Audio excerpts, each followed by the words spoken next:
আজকে সারা জেলায় সারা ভারতবর্ষে কংগ্রেসের দপ্তরগুলোতে বিশেষ করে আইএনটিইউসি এবং আইএনটিইউসি অনুমোদিত ভারতবর্ষের প্রায় 36,000-এর উপর কার্যালয় আছে। সেই জায়গাগুলোতে কোনোখানে শ্রমিক সংগঠনের যে আমাদের অফিসগুলো সেখানে বা কোনোখানে কংগ্রেসের অফিসে আমরা 1 মে অনুষ্ঠান শহীদ দিবস, এটা শ্রমিকের 8 ঘন্টা কাজের দাবিতে যে আন্দোলন হয়েছিল 1986 সনের 1 মে, সেখানে বর্বরোচিত গুলি চলেছিল এবং বহু মানুষ হত্যা হয়।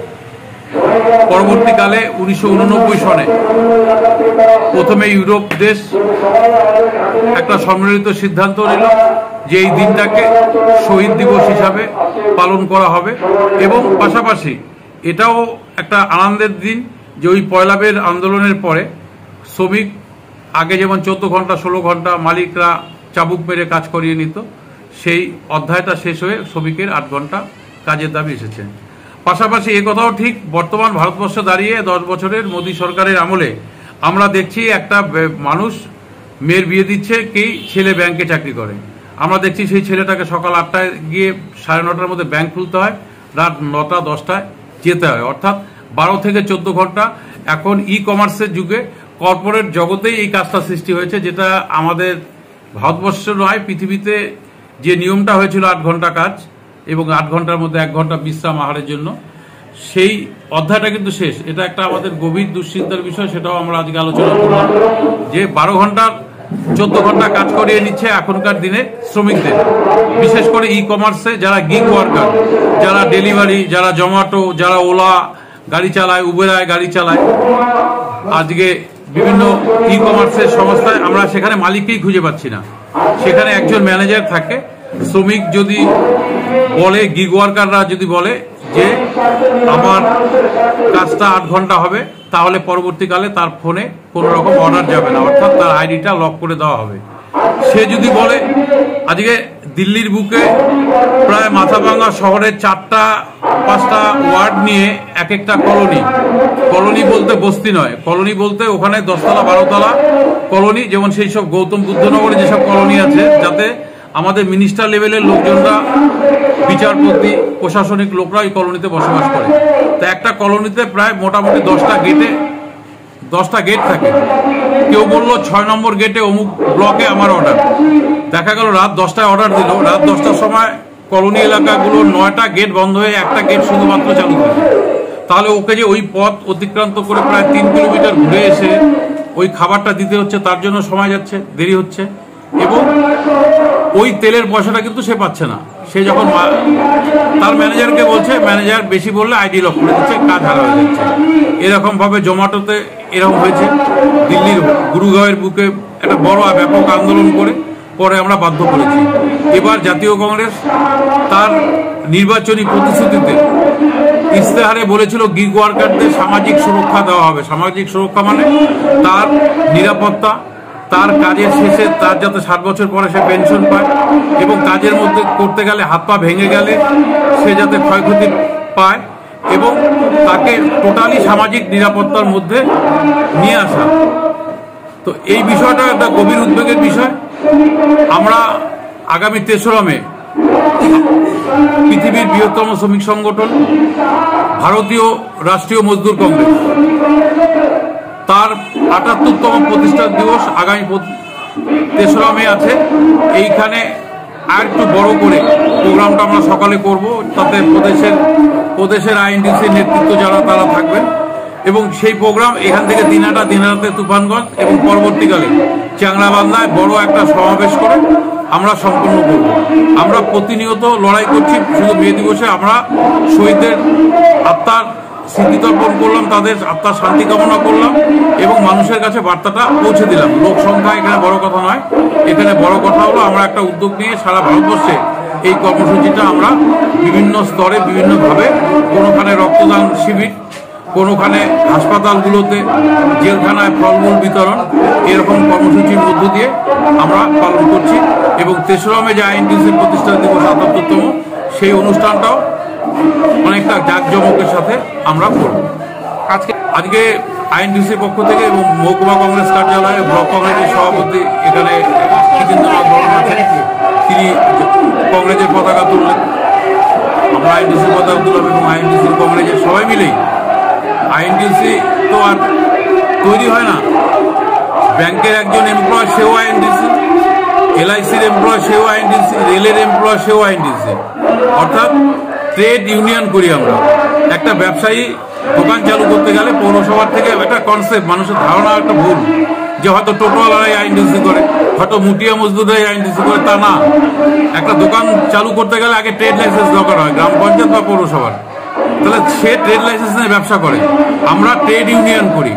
এই সমস্ত কাজে যারা যুক্ত তাদেরকে সংঘবদ্ধভাবে তাদের শ্রেণীভাগে বিভিন্নভাবে ভাগ করে, যেমন রেলের একটা রেলেই প্রায় 12 রকমের ইউনিয়ন আছে আমাদের। এনএফ রেল থেকে শুরু করে চিত্তরঞ্জন ইঞ্জিন ওয়ার্কার্স থেকে শুরু করে বিভিন্ন জুট কর্পোরেশনও আছে, এলআইসিতে আছে, ব্যাংক বিভিন্ন ব্যাংকে আছে। আজকে হোটেল রেস্তোরাঁগুলোতে বার একটা শিল্প হয়েছে, সেখানেও কর্মী আছে, আবার সিকিউরিটি গার্ডেও কর্মী আছে। তো সেরকমভাবে কনসেপ্টটা গত দিনের আর আজকের দিনে, রবীন্দ্রনাথের সময় একজন শ্রমিক ধান কলে কাজ করতে যেত, বাচ্চাকে নিয়ে, জল নিয়ে, খাবার নিয়ে, বউ বাচ্চাকে সাথে নিয়ে ধান কলে কাজ করতো, আবার ফিরে আসতো। আজকের দিনটা সেটা নয়। আজকের দিনটা এরকম যে দিল্লিতে রাত 2টার সময় একটা ফ্লাইট ল্যান্ড করলো, ওখান থেকে একজন ওলা উবেরা বুক করলো গাড়ি রাজস্থান যাওয়ার জন্য, ড্রাইভারকে একজন মহিলা, কারণ তিনি তো ওলা উবেরাতে বুক করেছে, কিন্তু যার কাছে লিঙ্কটা গেছে সেটা হয়তো একজন মহিলা ড্রাইভার। তো তারাও গিগ ওয়ার্কারদের মধ্যে পড়ে। সেই মহিলা 250 কিলোমিটার যেতে গেলে তার যে 6 ঘন্টা 7 ঘন্টা লাগে, তার রাস্তায় বড় বড় হাইওয়েতে দেখবে যে কোনো হোটেল থাকে না, লাইন হোটেল থাকে না, আমাদের ছোটখাটো রাস্তায় যেমন থাকে। তাহলে তার টয়লেটের একটা ব্যাপার থাকে, তার একটা ফ্রেশনেসের ব্যাপার থাকে, কিন্তু সেটা নাই। আমরা দিল্লিতে আগে বৈঠক করে, দিল্লির ভারত সরকারের বিভিন্ন আধিকারিকরা ছিল, তাদের মধ্যে দিয়ে আমরা বলেছিলাম যে 20 কিলোমিটার পর পর পুলিশ চেকপোস্ট করা হোক এবং চেকপোস্টের পাশে টয়লেট করা হোক। কারণ আজকে দিল্লির বুকে, কলকাতার বুকে, রাজস্থানের বুকে ওলা উবেরা যে গাড়িগুলো চলে, সেই গাড়িগুলোর প্রায় 40% মহিলা। তো কনসেপ্টটাই কিন্তু পাল্টে যাচ্ছে দিনকে দিন। আগামী দিনে দেখা যাবে যে 80 জন বাড়িঘরে রান্না বান্না করছে, গৃহস্থী কাজ করছে, আবার অর্ডার আসলো, গাড়ি নিয়ে বের হয়ে চলে গেল, সে উবেরা বা ওলা গাড়ির ড্রাইভার। অতএব শ্রমিক শ্রেণীর কনসেপ্ট দিনকে দিন ভারতবর্ষে পরিবর্তন হচ্ছে ই কমার্সের যুগে। আমাদের প্রতিটা পদক্ষেপকে নিয়ে নতুন নতুন আলোচনা করে, নতুন নতুন সমস্যাগুলোকে সরকারের কাছে তুলে ধরে, এবং সরকারকে তুলে ধরতে গিয়ে আন্দোলন করতে হয়, দাবি রাখতে হয়। যেমন ড্রাইভারদের বিরুদ্ধে, গাড়ি চালকদের বিরুদ্ধে যে আইন ভারতবর্ষের সরকার এনেছিল, আমরা গত 1 বছর আগে সেটাকে প্রতিরোধ করেছিলাম, ঠান্ডা ঘরে ঢুকিয়ে দিয়েছিলাম। আবার সেই আইন গত ফেব্রুয়ারি মাসে চালু করার চেষ্টা করলো। হরিয়ানার উপরে, পাঞ্জাবের উপরে দীর্ঘভাবে গাড়ির লাইন, গাড়ির পর গাড়ি সব স্ট্রাইক করে আমরা বন্ধ করলাম। 3রা ফেব্রুয়ারি, উপরে আসো, 3রা ফেব্রুয়ারি শ্রমিক পরিবহন ধর্মঘট ছিল, কিন্তু আমরা যখন ধর্মঘটের প্রস্তুতি নিচ্ছি সেই সময় খবর আসলো না, ভারত সরকার আবার ওটাকে ফ্রিজ আপ, মানে তার নীতিটাকে সে ফ্রিজ করে রাখলো, মানে বলবৎ করার চেষ্টা করছে না। বলবৎ করলে আন্দোলন দীর্ঘ হবে। এখন আমরা আইএনটিসি করি, অনেকে ভাববে ট্রাক চালক, ড্রাইভার অমুক তমুক, এদের সম্বন্ধে বিভিন্ন অভিযোগ করতে পারে, কিন্তু বিষয়টা ট্রাক চালক, বাস চালকের নয়, অটো চালকের নয়, বিষয়টা চালকের।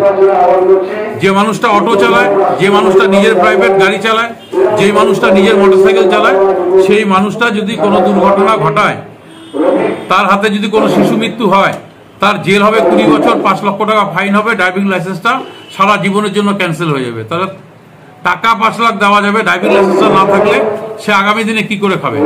তাহলে পুরো পরিবারটাই ধ্বংস হচ্ছে।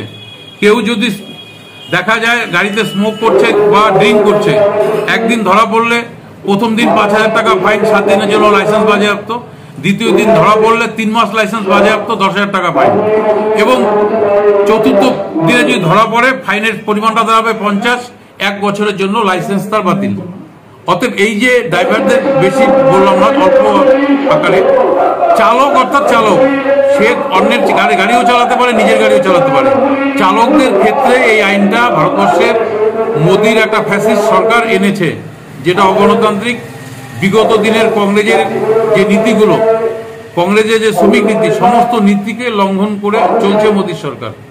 তার বিরুদ্ধে আমাদের সচেতন হতে হয়, মানুষকে সচেতন করতে হয় এবং আন্দোলন সারা ভারতবর্ষে গড়ে তুলতে হয়।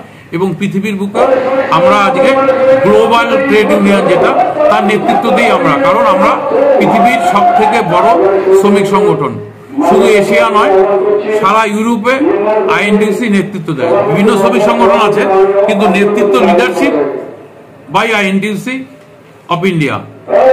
তাই এটা একটা গর্বের বিষয় এবং সেই জন্য আমাদের দায়িত্ব পড়ে। 47 বছর আমরা পশ্চিমবঙ্গে ক্ষমতায় নেই, কিন্তু আজকেও আইএনটিউসির পতাকা তোলার জন্য, কংগ্রেসের পতাকা তোলার জন্য গ্রামে গঞ্জে শহরে লোক থাকে, লোক আছে, লোক থাকবে। আপনার নাম?